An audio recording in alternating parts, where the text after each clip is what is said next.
ఈరోజు మనం అయితే ఒక కర్రీ అయితే చూపించాలనుకుంటున్నానండి. అరబీ వాళ్ళ కర్రీ అన్నమాట మన తెలుగులో. అదేంటంటే జిజర్ కుదర సాల్వ్ అన్నమాట అండి. అయితే మీకు కావాల్సిన ప్రాసెస్ ఏంటన్నది అయితే చూపించేస్తాను. చాలా రోజుల తర్వాత అయితే ఈ వంటకాన్ని అయితే మళ్ళీ పరిచయం చేస్తున్నాను. ఎవరికైనా తెలియని వారు అంటే కంపల్సరీ ఈ వంట అయితే కావాల్సిన కోడి అంటే కోడిని జిజాజ్ అంటారు, అల్లం ముక్కల్ని జంజిబీర్ అంటారు, వెల్లుల్ని అయితే తూమ్ అంటారండి, వంకాయలని అయితే బేసింజాన్ అంటారు, అలాగే బెండకాయలని అయితే బామియా అంటారండి, క్యారెట్ని అయితే జిజర్ అంటారు, ఇదైతే నున్న బీరకాయ మన తెలుగులో వచ్చేసి ఇలా అయితే కోస అంటారండి, ఇది క్యాప్సికమ్ అండి, పిల్పిల్ బారిత్, ఉల్లిపాయలు బస్సాల్, అలాగే పిల్పిల్ సగీర్ అండి, హకదార్ అంటే పచ్చిమిర్చి, ఇది హాల్గడ్డ అండి చూసారా, కొత్తిమీర వచ్చేసి కూసుకర్ర అండి, సల్సా అండి అంటే టమాటా కెచప్ మాట, మాజీ అండి, నూనె అండి జేత్ మాట, అలాగ వచ్చేసి చికెన్ అంటే జిజాజ్ పొడి అండి, సలోనా అంటే గరం మసాలా, జీలకర్ర పొడి అంటే కొమ్మున్ పౌడర్ అనమాట, పిల్పిల్ అస్వత్ పౌడర్ అంటే మిరియాల పొడి, మిల్లిండి ఉప్పు, కుర్కుమిండి పసుపు, కిస్బర పౌడర్ అంటే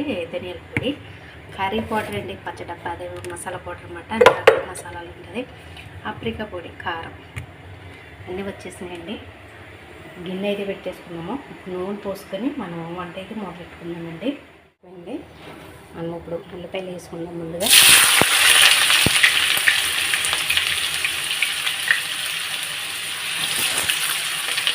కారం ఎక్కువ తింటండి, ఒకే ఒక పచ్చిమిర్చి వేసుకున్నమాట.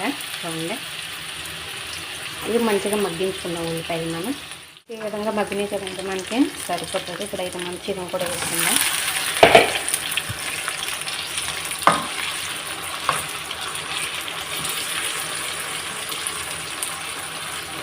ఇవి కూడా మగ్గనిద్దామండి. చికెన్ కాయగూరలు అయితే తీసుకున్నాను, బంగాళదుంప తీసుకున్నాను, కోస తీసుకున్నాను, క్యారెట్ తీసుకున్నాను, వంకాయ తీసుకున్నానండి, మిగతా బెండకాయలు ఇక్కడ ఉన్నాయి, క్యాప్సికమ్ ఇక్కడ ఉన్నాయి, టమాటాలు మీకు చూపించలేదు కదండి, టమాటాలు సల్సా అయితే మనం ఉడకబెట్టుకుందాం. ఆ ప్రాసెస్ కూడా నేను మీకు చూపెడతానండి. కరివేపాకు ఇవైతే మనం ఇంకా ఇందులో వేసుకుని ఇందులో మనం మధ్యలో తీసుకుంటాము.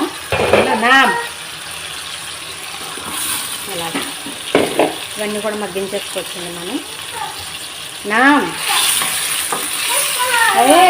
ఏ అన్న చూసుకోయా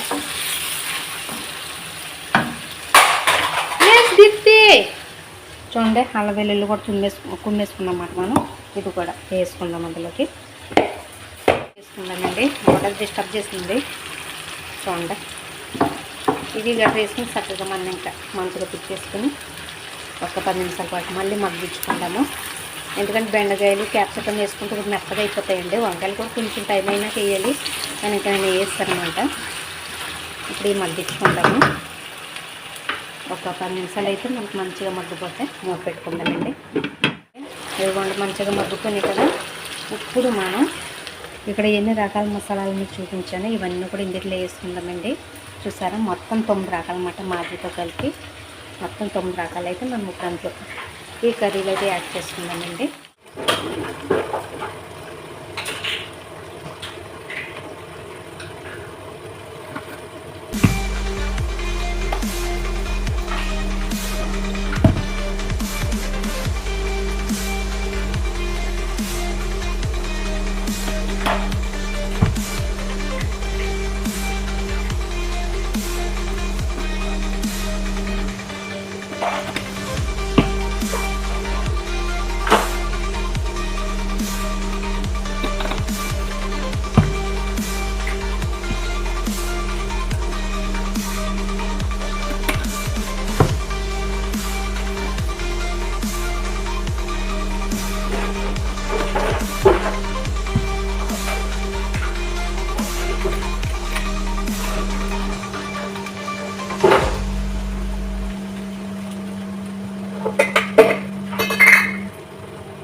కొత్తిమీర అండి. ఇక్కడైతే నీళ్ళు పెట్టేసుకున్నాను. ఇందులో ఈ టమాటాలు ఉడకపెట్టుకుందాం. కరివేపాకు కూడా వేసానండి. ఇది ఒక 10 నిమిషాలు ఉడికినాక అప్పుడు మనం టమాటా సల్సా కూడా వేసుకుందాము.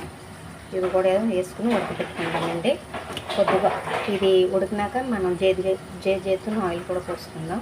అలాగా ఇప్పుడు ఇదిగోండి, ఇది ఉడుకుతుంది కదా, ఇంకొంచెం ఉడికినాక మనం సల్సా తీసుకుందాం. ఇందులో టమాటా ముక్కల్లోనే నూనె సల్సా ముక్కలు అంటే చేతు అనమాట. ఇదిగోండి, ఇది మూత పెట్టేసుకుందాం. ఇంకా మనం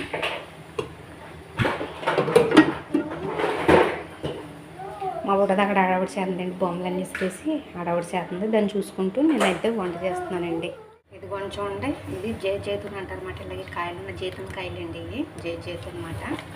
ఇప్పుడు మనము అందుట్లో వేసుకున్నామంటే టమాటా దాంట్లోనే ఇవి కూడా కచ్చప్ కూడా ఏంటంటే ఇందులో మనం నిమ్మకాయలు, ఎండి నిమ్మకాయలు ఒలిచేసుకుని లోపలికి కూడా వేస్తామండి. మాకైతే లేవు ఇంకా, అందుకని నేను ఈ మామూలు నిమ్మకాయలు వేయడం లేదండి. చూడండి, ఇప్పుడు మన పులుసు ఎలా ఉందో చూస్తాము. చూసారా? ఇప్పుడు ఇందులో మనం బెండకాయలు వేసుకుందాం. అలాగే వచ్చేసి క్యాప్సికమ్ చూసారా, బాగా మగ్గనిద్దామండి. మంచిగా మగ్గినాక అప్పుడు సలసా ఉడకబెట్టుకున్న సలసా కూడా ఇందులో యాడ్ చేసుకుందాం. అయితే మనకు మంచిగా ఉడికిపోయింది. ఇప్పుడు ఇందులో అయితే వేసుకుందామండి చేతును సలసా. అంటే నూనె మాట చేతును అంటే అది మాట. అలాగే కొద్దిగా మాట చెప్పండి సలసా అంటారు వీళ్ళు వచ్చేసి.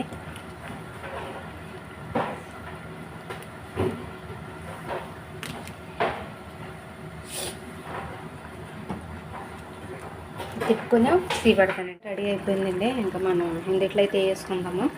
దించేసుకున్నాక మూత తీసుకుని ఇందులో వేసుకుందామండి. చూడండి, గ్రీన్గా పసుపుగా ఉంది కదా, ఇందులో మనం ఇది అయితే వేసుకున్నామండి. ఇప్పుడు చూడండి,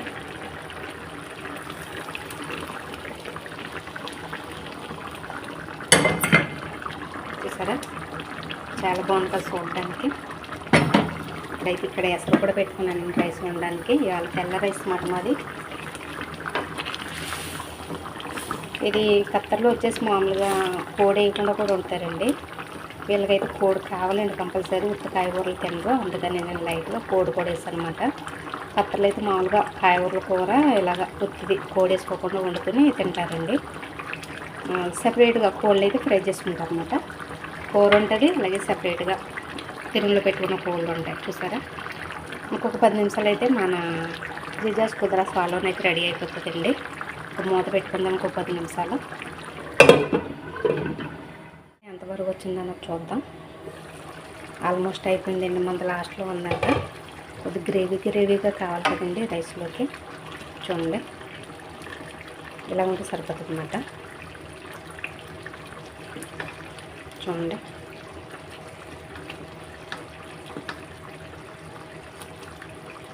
ఏ విధంగా ఉంటే సరిపోతుందండి. ఖత్తర్లో అయితే చికెన్ బాయిల్ చేస్తారు, ఇక్కడైతే వీళ్ళైతే బాయిల్ చేయడం లేదండి.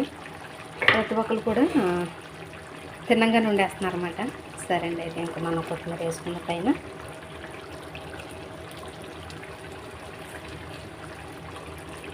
చూడండి. నచ్చిందా? మనం బంద్ చేసుకుందాం, గ్యాస్ కూడా పెట్టేసుకుందాం. ఇంకా మూత పెట్టేసుకుంటున్నానండి. అయిపోయింది మన వంట. చూస్తారు కదండి మన జిజాస్ కుదరా సాలోన. నచ్చిందా మీకు? నచ్చితే కంపల్సరీ మీరు ట్రై చేయండి మీ ఇంట్లో కూడా. ఎందుకంటే ఇష్టంగా చాలామంది కూడా ఇంట్లో కాయగూరలు కోడిని వేసుకోకుండా కూడా మామూలుగా ఇలా కాయగూరలో కూర అయితే పెట్టుకుంటారండి. అంటే గుజ్జు వండుకుంటారు అన్నమాట. మరీ పులుసు కింద కాకుండా, మరీ ఈరు కింద కాకుండా గ్రేవీ కింద పెట్టుకుంటారండి. చాలా అంటే చాలా బాగుంటుంది. ఇష్టమైన వాళ్ళు ఇలాగ కోడి కూడా వేసుకుని వండుకుంటారండి. ఇది 2 విధాలుగా వండుకోవచ్చు. అలాగే మీకు టమాటాలు సలసా ఉడకబెట్టుకోవడం ఇష్టం లేకపోతే మామూలు తినంగా కూడా వండుకోవచ్చు. సరేనండి, మరి నెక్స్ట్ వీడియోతో మరొక వంటతో మీ ముందైతే ఉంటాయండి. మంచి వంటతో అయితే వస్తాను. అప్పుడు దాకా మన ఛానల్ అలాగే చూస్తూనే ఉండండి. అందరూ కుదురుతామే. నెక్స్ట్ వీడియో మళ్ళీ కలుసుకుందామండి. అంతవరకు బాయ్.